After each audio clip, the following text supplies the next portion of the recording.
अंग्रेजों से आजादी के लिए पूरे इंडिया के लोगों ने मिलकर लड़ाई लड़ी थी एकजुट होकर। बट आज भी एक ऐसा समाज है इंडिया में जो अपनी आजादी के लिए आज भी लड़ाई लड़ रहा है। पहले तो सबसे बड़ा मीथ ये तोड़ना पड़ेगा कि अंग्रेजों से लड़ाई तो करी नहीं किसी ने।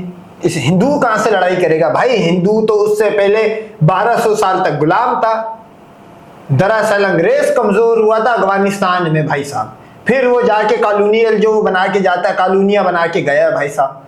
तो लड़ाई किसने करी? मेरी समझ से बाहर है कि यार ये हिंदू और लड़ाई, मतलब हिंदू के पास गाय का मूत पी के इतना भी सोचने के नहीं रहा कि अबे तुम लोग लड़ाई कर कैसे सकते हो भाई? अभी हुई थी 4 दिन की, तब तुम लोग भाग गए। तो ये सबसे बड़ा मीथ है कि लड़ाई तो हुई नहीं भाई। हाँ, लड़ाई करी, मुसलमानों ने करी, वो भी अफगानिस्तान के। उसके बाद कमजोर हुआ, अंग्रेज तो भागा यहां से। ये क्या बात हुई कि सबने करी? कौन थे भाई? सिख थे, हिंदू थे, जैन पेन जितने भी छोटे मोटे हुतियापे के रिलीजन जो बने हुए थे, ये कल्टों में से कौन है लड़ने वाला? फजूल में हाँ लड़ाई करी थी, पेल लो। कोई नीचे गाय का मूत पीने वाले क्या ही पूछेगा भाई।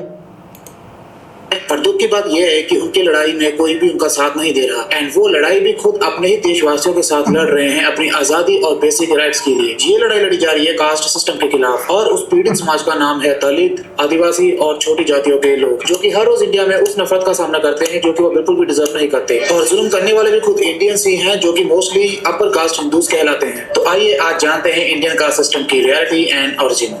मैं कट्टर हिंदू ब्राह्मण हूँ, छुआछूत जात पात मानता हूँ। मुझे लगता है बिहार में स्पेशली अपने से नीची जात वाले की ओपिनियन तक लेना पसंद नहीं करते लोग। हाँ, तो जितनी तेरी क्या क्रेडिबिलिटी है, तुम लोग की औकात क्या है? वो अछूत उसको बोल रहा है, अल्लाह माफ करे, अछूत वो ब्राह्मण अभी आके इसको बोल के गए अछूत, जिसमें वो ब्राह्मण का खुद टच करा हुआ कोई मुसलमान नहीं खा सकता। उसके तो रिलीजन भी लिख दिया गया भाई साहब, मूर्ति पूजा वाले के साथ आप एक प्लेट में भी नहीं खा सकते हो। तो ये इनका आपस में एक अंदर मामला चल रहा है भाई। वो ये सारे मुसलमानों की कॉपियां कर रहे हैं, ये जितने भी रिलीजन है। तो सरकार तो खैर बहुत दूर की बात है कि चुनना चाहेंगे, कोई ब्राह्मण अपने से नीचे की बात तक नहीं सुनना चाहता है। Shubham is still recovering from the violence he faced at school. He belongs to the most oppressed community in the country, Dalits, formerly known as the Untouchables. जितने हमारे पुराने ग्रंथ हैं उनमें मनुस्मृति को जरूरत से ज्यादा अहमियत और प्रसिद्धि मिल गई है। दलित लोग नीची कास्ट होती है, खाने के लिए आएंगे वो तो अलग बैठ के खाएंगे। एससी के लोग हैं, हमें नीची कास्ट मानते हैं। जो एससी के लोगों से शादी कर लूंगी आप, इसलिए अपने बर्तन में हम खाना खाने नहीं देते। झाड़ू वाला अगर आपको आके पानी देगा आप पियोगे? मेरा क्या है, अगर मुझे कोई देगा I won't take that. I want take them का बच्चा, तू ये बता के तेरू बाहर किसी कंट्री में जाएगा, मुस्लिम कंट्री में, क्या तेरा दिया हुआ कोई खाएगा? मतलब तू, वही किसी ने कहा कि बड़ी मछली हमेशा छोटी मछली को खाती है, ये वही मामला चल रहा है इस पूरी दुनिया में। अभी बताओ, ये पजीत कड़ी स्मेल वाला ये बोल रहा है मैं एक दूसरे हिंदू का नहीं खाऊंगा ले, तो फिर भाई ये चल रहा है इंडिया में। तो इंडिया में कास्ट सिस्टम की शुरुआत हुई थी सनातन धर्म के 4 वर्णों से, ब्राह्मण, क्षत्रिय, वैश्य और शूद्र। अगर हम इसकी ओरिजिन की बात करें तो इसकी स्टोरी के हिसाब से चारों के चारों वर्ण ब्रह्मदेव की बॉडी से ओरिजिनेट हुए थे। ब्रह्मदेव के सर से पैदा हुए थे ब्राह्मण, कंधों से पैदा हुए थे क्षत्रिय, जांघों से पैदा हुए थे वैश्य और पैरों से पैदा हुए थे शूद्र। लेकिन इसके अलावा दलित नाम की 5वीं कैटेगरी भी थी। अब ये जो 4 मुंह का सीसीटीवी कैमरा है 360, ये भाई साहब ब्राह्मण के सर से जो पैदा हुआ वो ब्राह्मण, फिर इसके हाथ से जो पैदा हुआ वो बना क्षत्रिय, जांघों से पैदा जो हुआ वो वैश्या, टांगों से पैदा हुआ शूद्रा। अबे जो इससे पैदा हुआ वो क्या बना है भाई? और वो तो वो चीज है जो 4 साल की PDF फाइल केस जो एक सरस्वती का वो उसमें गया था, उससे क्या निकला है भाई? मतलब ये टुच्चा जिसको पास करने को कुछ नहीं मिला, किसी हिंदू ने भी अपनी लड़की नहीं दी, और वो अपनी बेटी से काम चलाने वाला बंदा वो कास्ट सिस्टम बना गया, जिस वजह से ये ब्रह्मा जो है ना, ये B फॉर ब्रह्मा और B फॉर भड़वा,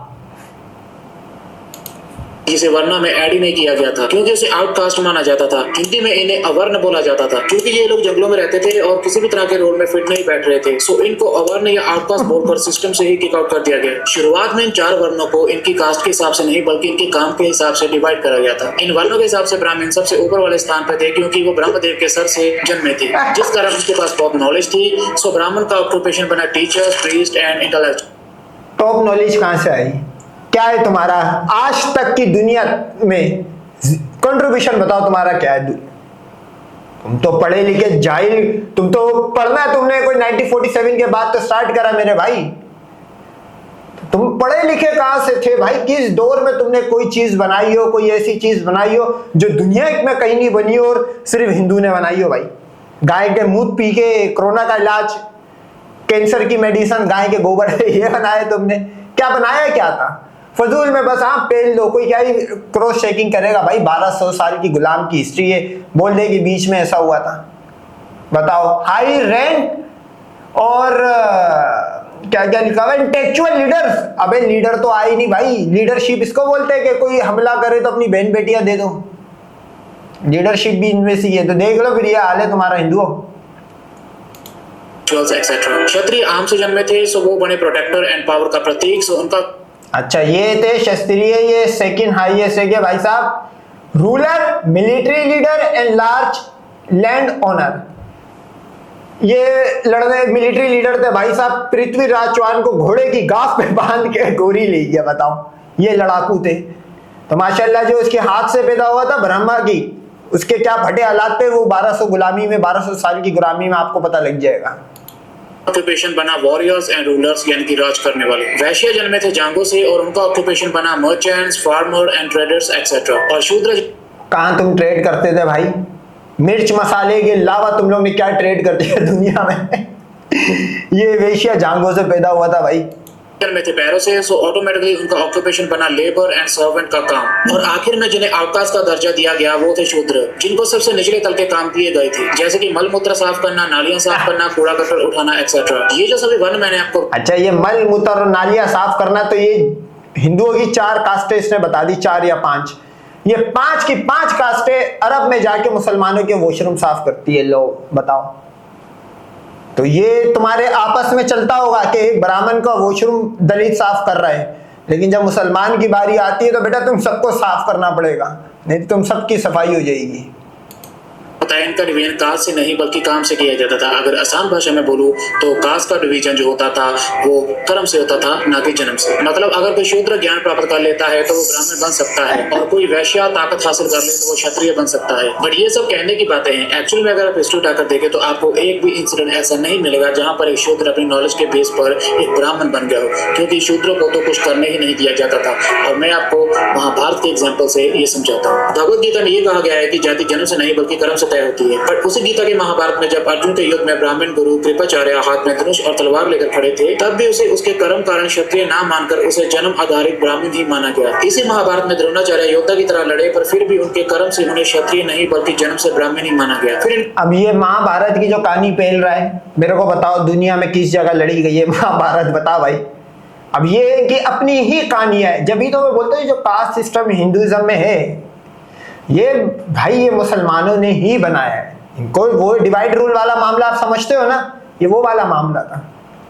देखो ना तो महाभारत कभी इस दुनिया में हुई, ना इनके भगवान एग्जिस्टेंस से। ये एक आम हिंदू भी जानता है कि भाई आज तक एक मतलब इनके भगवानों की तादाद बढ़ती चली गई, कंट्री की तादाद कम होती चली गई। जो एक कंट्री थी उसके भी टुकड़े होते चले गए। ये इनके भगवान थे भाई, इतने पावरफुल और इतने रिजल्ट ओरिएंटेड भगवान थे हिंदुओं के। फिर ये महाभारत के दरमियान ये पहला पाली चल रही थी कि शूदर ये वो। भाई मैं ये बोलता हूँ सारी कास्टें आपस में बैठे और ये वो जगह तलाश करे जहाँ महाभारत हुई। बताओ किधर हुई थी लड़ाई? ये के पुत्र अश्वत्थामा भी युद्ध में शामिल हुए। अंत उसने अर्जुन के बेटे को मार डाला, और फिर उसे मारने के बाद ब्रह्म हत्या का पाप ना लगे इसीलिए उसे जिंदा ही छोड़ दिया गया। यानी कि उसे भी उसके कर्मों के कारण क्षत्रिय नहीं माना गया बल्कि जन्म से ही ब्राह्मण ही माना गया। इसी महाभारत में परशुरामा भी आता है, जो कि एक ब्राह्मण था और उसके कर्म क्षत्रिय के थे, और उसने जब हथियार उठाए तो सभी क्षत्रियों का नाश कर दिया। और महाभारत में ये नहीं, अब ये परशुराम जो था इस फड्डे विजात के अंदर उसने अपनी माँ को भी मार दिया भाई। ये इनके टेक्स्ट में, ये इनके स्क्रिप्चर्स में लिखा हुआ है, जाके पढ़ लेना वो कि एक क्षत्रिय ने दूसरे सभी क्षत्रियों का नाश कर दिया, बल्कि ये कहा गया कि एक ब्राह्मण ने हथियार उठाकर सभी क्षत्रियों का नाश कर दिया। यानी परशुराम को भी उसके कर्म के आधार पर क्षत्रिय नहीं माना गया बल्कि उसके जन्म के आधार पर उसे ब्राह्मण ही माना गया। इसी महाभारत में कर्ण नाम का योद्धा भी था, जो कि अर्जुन से भी ज्यादा बेटर था, पर दासी की कोख से जन्म लेने के कारण वो दासी पुत्र ही कहलाया गया, ना कि एक क्षत्रिय। इसी महाभारत में एकलव्य भी था, जो कि ब्राह्मण। अब ये जो अर्जुन कर्ण की बात बता रहे हैं, दासी पुत्र क्या होता है मैं आपको बताता हूँ। यानी कि कर्ण का बाप आप तलाश नहीं कर सकते, दासी उसको बोला जाता है जो एक एक रोटी में करवाती है हिंदुओं में औरत। एक रोटी तो पूरा गांव चढ़ेगा उसमें। राम दासी का बच्चा था, इनका भगवान, जिनके बाप। अच्छा, ये राम जो था ना, अगर आप इसकी क्रॉस चेकिंग करोगे, जैसे इसके बाप पे, राम के बाप पे लोगों को शक है, कोई बोलता है 5, कोई बोलता है 4। मैं आपको लिख के देता हूँ, कौशल्या एक राम दासी थी भाई, शौकीन थी इस चीज की, और रोटी भी मिलती थी खाने को और आग बुझाने को ये भी मिलता था। राम कलुआ, ये एक राम दासी का है। और मैं आपको लिख के देता हूं कि राम जो है वो हिंदू रिलीजन में से नहीं है, वो कोई अफ्रीकन युगांडा से आया होगा मसाले की ट्रेड करने। कौशल्या को पहले क्या होगा, 9-10 इंची का अफ्रीकन देख के तो पजीतन के मुंह में वैसी पानी आ गया होगा। तो राम जो इतना काला पैदा हुआ है, ये अफ्रीकन का है और ये पक्का रामदासी का है। गुरु द्रोणाचार्य से धनुष बाण सीखना चाहता था, पर द्रोणाचार्य ने उसे साफ साफ सिखाने से मना कर दिया क्योंकि एकलव्य एक शूद्र था। फिर एकलव्य इसके बावजूद भी पूरी रिस्पेक्ट से द्रोणाचार्य का एक पुतला बनाकर उसके सामने दिन रात धनुष बाण की प्रैक्टिस कर रहा था और एक दिन वो अर्जुन से भी कई गुना बड़ा धनुष बाण बन गया था। बट ऐसा इम्पॉसिबल सा काम करने के बावजूद भी द्रोणाचार्य ने एकलव्य को एक क्षत्रिय नहीं माना और अपनी घटिया सोच के चलते द्रोणाचार्य ने एकलव्य से अपनी गुरु दक्षिणा में उसका अंगूठा ही मांग लिया और एकलव्य ने वो अंगूठा काट कर दे भी दिया। तो क्या इतने महान सेल्फ टॉट स्किलफुल। अच्छा, ये हिंदुइज्म है नॉन वायलेंस भाई।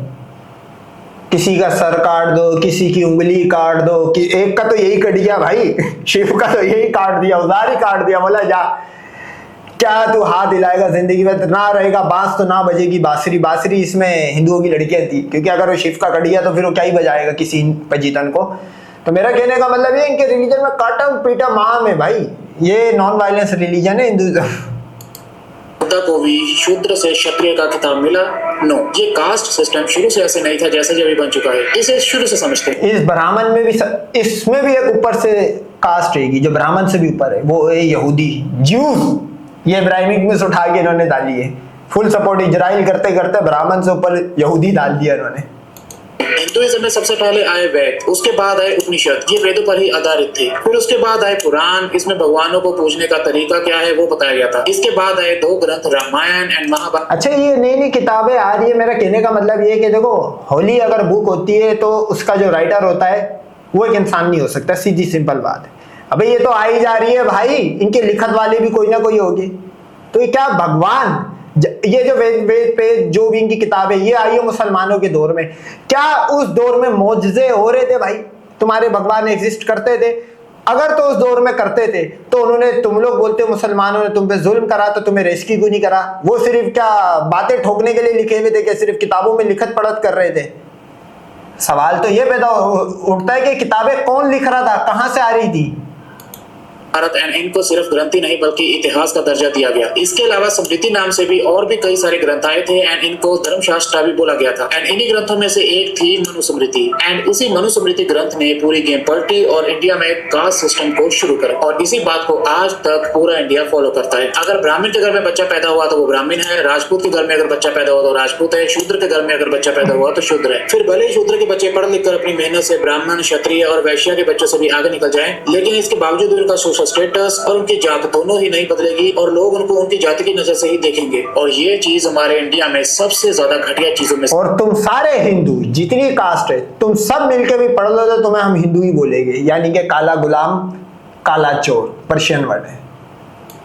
एक है मनुस्मृति के अध्याय 2 के 30 से 32 श्लोक में साफ साफ लिखा है कि जन्म के 12 दिन के अंदर बालक का नामकरण करें। लिखा है ब्राह्मण का नाम मंगलवाचक रखें, क्षत्रिय का नाम बलवाचक रखें, वैश्य का नाम धनवाचक रखें और शूद्र के नाम से दास दार टपकनी चाहिए। गीता के 17वें अध्याय के 23वें श्लोक में ये लिखा है कि ब्राह्मण सीधा जन्म से ही ब्राह्मण होता है। सो बेसिकली भगवत गीता ने ब्राह्मण को जन्म से ही ब्राह्मण बताया है। वहीं पर इनके जो बाकी के वेद है वो ये कहते हैं कि जो जाति है वो कर्म के हिसाब से डिसाइड होती है, ना कि जन्म के हिसाब से। बट यहाँ पर तो जन्म से ही ब्राह्मण होने की श्योरिटी दे दी गई है गीता में। तो जातिवाद को तो ये स्क्रिप्चर्स खुद ही बढ़ावा दे रहे हैं अपने धर्म में। वर्ण सिस्टम कास्ट सिस्टम की शुरुआत तो थी, बट एक्चुअली में ये कास्ट सिस्टम नहीं था बल्कि एक educational and skill development system था। यहाँ पर इंसानों को उसकी स्किल्स एंड एजुकेशन के बेसिस पर 4 श्रेणियों में बांटा जाता था। बट वक्त के साथ साथ ये बहुत ही बड़ा फेलियर बन गया और हिंदुइज्म में कास्ट सिस्टम शुरू हो गया। हिस्ट्री में एक सही इंसान है जिन्होंने इसका सही इस्तेमाल किया, विश्वामित्र, जो कि ओरिजिनली एक क्षत्रिय थे बट अपने कर्म के दम पर वो एक ब्राह्मण बन गए। लेकिन आपको एक भी ऐसा हिस्सा नहीं मिलेगा हिस्ट्री का जिसमें एक शूद्र ब्राह्मण बना हो, क्योंकि शूद्र को ज्ञान हासिल करने की अनुमति ही नहीं थी। इनफैक्ट शूद्र को तो अशुद्ध यानी अनटचेबल माना जाता था, जिस कारण उनको ना तो कभी समाज में जगह मिली, ना ही उनको कोई एजुकेशन मिल सकती थी, ना ही उनको कोई अपने घर में दाखिल होने देता था, ना ही उनको कोई उच्च पद की नौकरी मिल सकती थी क्योंकि वो अनपढ़। अबे मेरे भाई, ये तू जितनी कास्टें बोल रहा है, मुसलमान तो तुम सबको अपने घर में नहीं दाखिल होने देगा। तुम सबको अपने साथ खाने या जिस जगह पे तुम खा रहे होगे उस जगह पे जाके नहीं खाएगा। तो तुम्हारी औकात, तुम सारों की मिला के औकात क्या है? मुसलमानों की नजर में वो एक शुद्र वाली है भाई। थे, यहाँ तक कि उनको मंदिर तक में भी जाने नहीं दिया जाता था। मंदिर तो छोड़ो, अगर कोई शूद्र भगवान का जाप करता भी दिख गया तो उसे कठिन से कठिन सजा दी जाती थी। एंड इवन शूद्रों के घर तो सबके गांव के बाहर ही बनाए जाते थे। शूद्रों की परछाई तक ब्राह्मण लोग अपने ऊपर नहीं पड़ने देते थे। एंड इवन शूद्रों की पीठ पे झाड़ू लगा दिया जाता था ताकि जब भी वो चले तो उनके पाँव के निशान साफ हो जाए, ताकि उच्च जाति के लोग वहाँ पर चल सके। एंड आज कई लोग ऐसा कहते हैं कि छोटी जाति कितनी इक्वलिटी बरकरार रखी हुई है इस रिलीजन में भाई। अब आपको समझ आ रहा है ये रिलीजन हिंदुस्तान के अंदर ही क्यों दफन हो गया भाई? निकलना तो छोड़ो, वहीं क्यों डिक्लाइन में चला गया? ये थे भाई, पीछे झाड़ू लगा दी कि वो जहां चलेगा तो वो चलते चलते जो पीछे वो लगा हुआ होगा, जो भी चीज लगाई हुई है वो साफ होती चली जाएगी। ये ड्रम है पता नहीं क्या है भाई। लोग हमेशा छोटे ही रहते हैं या अनपढ़ होते हैं और ये कभी तरक्की नहीं कर सकते। तो उनसे मैं ये कहना चाहूंगा कि अगर उनके ऊपर इतनी ज्यादा रिस्ट्रिक्शंस हो तो वो कैसे तरक्की कर सकते हैं, जबकि उन्हें एक बेसिक राइट ही नहीं दिया जाएगा एजुकेशन का, और बिना एजुकेशन के वो तरक्की कैसे करेंगे? अनटचेबिलिटी हमारे इंडिया में 2000 साल से भी पहले से चली आ रही है, फिर भी लोग कहते हैं कि हमारा भारत महान है। जरा ये वीडियो देखिए, ये अनपढ़ औरत कैसे वहाँ के सफाई कर्मियों को ट्रीट कर रही है क्योंकि वो छोटी जाति के हैं। उन्हें पानी ऐसे बोतल में देने आ रही है जैसे कि पेट्रोल से भरी हुई बोतल को जलती हुई आग में रखने जा रही है। कर्नाटक में आप नोट करो उस औरत का, अगर आप कलर देख लो, कसम खुदा के आप टच करना पसंद नहीं करोगे अगर आप मुस्लिम घर में पैदा हुआ। वो एक दूसरे कल्लुए को, एक कल्लुआ दूसरे कल्लुए को अनटचेबल मान रहा है भाई। ये भी मतलब अंधे को अंधेरे में दूर की सूझ रही है भाई। अबे तू पहले अपनी तो हालत देख ले। एक छोटी जाति की लड़की ने एक टंकी से पानी पी लिया जहाँ पर उच्च जाति के लोग पानी पीते थे, तो उसके बाद आपको यकीन नहीं होगा उन्होंने क्या करा। उन्होंने उस टंकी को गौमूत्र से साफ करा। चामराजनगर से हैरान करने वाली घटना सामने आई। एक अनुसूचित जाति की महिला ने जब एक विवाह समारोह में शामिल होने के लिए वो आई थी और वहाँ पर ऐसी जगह पानी पी लिया जहाँ तथाकथित उच्च जाति के लोग रहते थे। वहाँ मौजूद लोगों ने उस महिला को वहाँ से भगाया, और न सिर्फ भगाया बल्कि पूरे वाटर टैंक को गौमूत्र से साफ भी किया। दलित लोगों को अपनी शादी पे घोड़ी पे चढ़ना अलाउड नहीं है, क्योंकि अगर भाई मैं बोलता हूँ कितनी बड़ी बात प्रूफ हो रही है। कितने 1000 साल पहले बात बोल दी थी कि मूर्ति पूजा वाले के साथ आप खा नहीं सकते। अबे इन्होंने एंटीसेप्टिक, मतलब मैं बोलता हूँ इन्होंने उस चीज को, अगर चलो गलत गंदी भी थी, उसको साफ करने के बजाय उसके अंदर मजीद जहर गाय का मुंह डाल दिया कि जब तू डायरिया और कैंसर से भी मर। ये जो नीपा वायरस है ये इन्हीं के, और खाओ गाय का गोबर और मूत्र। ऐसा होता है तो सो कॉल्ड उच्च जाति के हिंदू लोग उन्हें आकर पीटने लगते हैं। इसी कारण कई दलितों को अपनी शादी में पुलिस फोर्स को बुलाना पड़ता है प्रोटेक्शन के लिए। तमिलनाडु दलितों पर अत्याचार करने के लिए टॉप स्टेट में से एक है। उत्तर प्रदेश के ललितपुर गांव में आज भी जब दलित औरतें उच्च जाति के लोगों के घर के सामने से गुजरती हैं तो उन्हें अपने जूते हाथ में पकड़कर वहां से निकलना पड़ता है। आती हैं तो बड़ी आदमी के द्वारे में निकलती हैं, छतरी उतरती हैं, और जो उच्च जाति की महिलाएं हैं वो नहीं निकलती, उन्हें पैर के निकलती। बड़े आदमी से निकलते हैं तो चप्पल लेते हैं हाथ में, परंपरा है। पुराने टाइम के हालात इतने ज्यादा घटिया थे कि केरला की दलित महिलाओं को अपने स्तन तक ढकने की इजाजत नहीं थी अपर कास्ट द्वारा। ऊपर से स्तन पर टैक्स लगाया जाता था, जिसका जितना बड़ा स्तन होगा उसे उतना ज्यादा टैक्स देना पड़ेगा। और ये सब करने वाले हिंदू ही थे, स्पेशली ब्राह्मण। किस कदर की घटियागिरी नहीं तो ब्राह्मण का तो इसका औजार का मसला था, क्योंकि जितने भी आप नोट करो सीता वीता ये जो भागी थी ये इसकी तलाश में भागी थी, यानी कि इनके साइज नहीं थे ना। जाहिर सी बात है साइज क्या हो गया, कचौरियां मचोरियां तो ये लोग खाते, क्या ही वो बढ़ेगा और क्या ही उसमें ग्रोथ होगी। जब भी इरेक्टाइल डिसफंक्शन के मरीज है, बोला जिसका जितना बड़ा साइज होगा उस पर उतना टैक्स होगा। तो जरा ब्राह्मण के इस पे भी तो टैक्स लगाओ, तो वो ब्राह्मण टैक्स फ्री घूमेगा, होता ही नहीं अगले के पास। लाई जाती थी हमारे बुजुर्गों द्वारा, इसका पूरा इतिहास गवाह है। आज के टाइम में भी दलितों के खिलाफ और बाकी की छोटी जाति के लोगों के खिलाफ दिल दहला देने वाली खबरें हर रोज सामने आती है। एक दलित लड़के का हाथ उच्च जाति के हिंदुओं ने काट दिया क्योंकि वो दलित लड़का अपने पैसों से खरीदी महंगी बुलेट बाइक चला रहा था। तमिलनाडु में एक दलित कबड्डी प्लेयर को बस से उतारकर 3 अपर कास्ट हिंदुओं ने उसकी उंगलियां काट दी और उसके सर पर गहरी चोट मारी। मंदिर में माथा टेकने पर हुई बहस के कारण एक दलित लड़के को अपर कास्ट विलेजर्स ने गोली मारकर मार डाला। एक दलित पुलिस वाले की शादी पे उसे गोली से उतारकर मारा जाता है और पत्थर मार मारकर उसकी शादी को मातम में बदल दिया जाता है। ऐसी चीज से बचने के लिए राजस्थान में 200 पुलिस वाले सिर्फ एक दलित लड़के की शादी को गार्ड करने आते हैं। राजस्थान में एक दलित लड़के ने एक वाटर बोर्ड को टच कर लिया जो कि अपर कास्ट हिंदुओं के लिए रखा गया था और इस कारण उसे बहुत बुरी तरह से पीटा गया। यहाँ तक कि दलित के मूछ रखने पर भी उसे छुरा खोप दिया जाता है। ये तो कुछ केसेस है जो मैंने आपको बताए हैं, इसके अलावा ऐसे बहुत सारे केस। अच्छा, ये इतने बड़े फन्ने खान बनते ये अंडवे हिंदू लंड भक्त, भाई तुम लोग दलित वलित के साथ कर रहे हो, पेलो उनकी भी सफाई हम नहीं करनी है ना। तो हमारे लिए तू भी दलित ही है, काम हिंदू अपर कास्ट हो लोअर कास्ट हो या दलित वलित जो भी हो। आओ ना जरा इधर इस साइड को आओ, बॉर्डर के इस पार की साइड पे आओ या बांग्लादेश की उस साइड पे जाओ तो तुम्हें अछूत बताए हम। ये एक हिंदू दूसरे की हिंदू मारने के लिए काफी है, ये आपस में कर कराते हुए यूं निकल जाएगी दुनिया से, जो कि कभी रिकॉर्ड ही नहीं किए जाते क्योंकि या तो उसे पुलिस रिकॉर्ड नहीं करती या फिर पॉलिटिकल प्रेशर के कारण उन्हें रिकॉर्ड नहीं करा जाता। इंडियंस में कभी यूनिटी नहीं थी, यही रीजन था कि अंग्रेज हम पर 200 साल तक राज कर गए। हम इंडियंस का जातियों में बटा होना अंग्रेजों के लिए बहुत फायदेमंद साबित हुआ और उन्होंने इसका बहुत फायदा भी उठाया। यार तुम लोग एक भी हो जाओ तुम लोग। अच्छा, ये हिंदू एक दूसरे को आखिरी दूसरे हिंदू को क्या देता है यार, हम एक नहीं है। अबे तुम एक भी हो जाओ तो तुम्हें हम तब भी पेल देंगे, तुम एक हो के भी जीरो। तुम लोग की जो नॉन एग्जिस्टेंस चीज है वो पत्थर की मूर्तियां, वो बीवी का दलाल राम कलुआ जो अपनी बीवी नहीं श्रीलंका से ला पाया वो तुम्हें बचाएगा भाई। तुम एक हो, 2 हो, 3 हो, तुम जो भी हो, अबे तुम नहीं कर सकते मुसलमानों से। भाई मुसलमानों ने तुम्हारी जगह के टुकड़े कर दिए, है तुम्हारे में दम, जाओ किसी मुस्लिम कंट्री का 1 इंच टुकड़ा भी लेके अपना हिंदू लैंड बनाओ।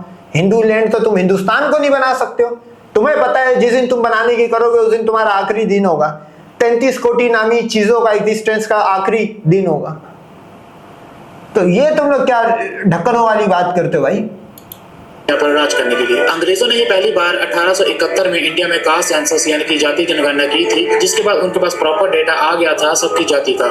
इसी चीज का यूज करके उन्होंने कास्ट रिजर्वेशन बनाई और छोटी जाति के लोगों को उन्होंने जॉब देनी शुरू कर दी, जिसके बाद उनका दर्जा समाज में ऊपर उठा और ऐसा कर अंग्रेजों ने अपने लिए कुछ लॉयल इंडियन सोल्जर्स तैयार कर लिए थे। क्योंकि छोटी जाति के लोगों को जो डिस्क्रिमिनेशन सहना पड़ता था वो अंग्रेजों ने रिजर्वेशन लाकर खत्म कर दिया था, जिस कारण वो अंग्रेजों को लॉयल सर्विस देने लगे, जिसका फायदा डायरेक्ट ब्रिटिश एम्पायर को मिला। और अगर आप लोगों को लग रहा है कि कास्ट सिस्टम सिर्फ हमारे बुजुर्ग लोग ही फॉलो थे तो आप गलत हो। जरा एक बार अपने इंडियन यूथ की कास्ट से रिलेटेड रील्स के ऊपर उनके कमेंट्स पढ़ लेना जाकर, तो आपको पता चलेगा कि आज की जनरेशन की सोच कितनी ज्यादा गिरी हुई है। इनफैक्ट ये तो अपने बुजुर्गों से भी 2-3 कदम आगे है रेसिज्म में। मैं तो सरकार को ये कहना चाहूंगा कि उन्हें को इंडिया में सर्वे करना चाहिए, जहाँ पर उनको लोगों से ये पूछना चाहिए कि कौन से लोग कास्ट सिस्टम के खिलाफ है और कौन से लोग कास्ट सिस्टम को सपोर्ट करते हैं, जिसके बाद उनका ये पूरा डेटा उनके आधार कार्ड। गोरा सही है पजीद बोल के सबको एक लाइन में खड़ा होकर पहन लेता, मुसलमान हिंदू बोल के सबको साइड पे कर देता, बोला जाओ तुम सारे अनटचेबल हो।